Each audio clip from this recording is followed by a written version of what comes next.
New York, AFP. Les New-Yorkais affichent dimanche leur volonté de résister à la menace terroriste lors du plus célèbre marathon du monde, maintenu mais sous haute sécurité, 5 jours après le premier attentat meurtrier, dans leur ville depuis le 11 septembre.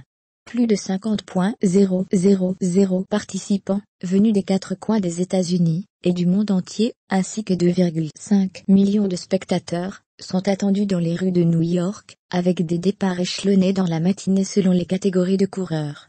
Le maire Bill de Blasio a annoncé le maintien de la course dès mercredi, au lendemain de l'attentat djihadiste, qui a fait 8 morts et 12 blessés à Manhattan, non loin du mémorial en hommage aux victimes du 11 septembre 2001. Nous allons de l'avant, et attendons avec impatience le marathon de dimanche, a-t-il dit.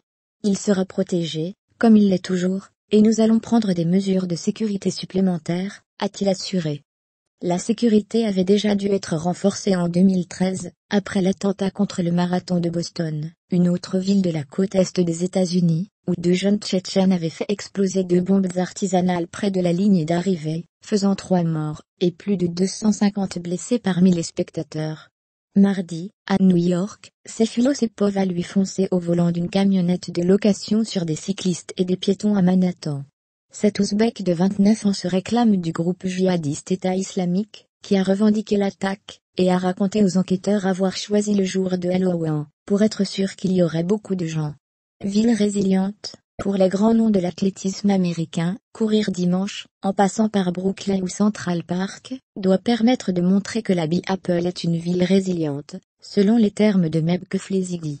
On veut être un exemple, a dit celui qui mettra un terme à sa carrière après l'épreuve, à 42 ans. Bien sûr, on aborde tous cette course avec des sentiments partagés.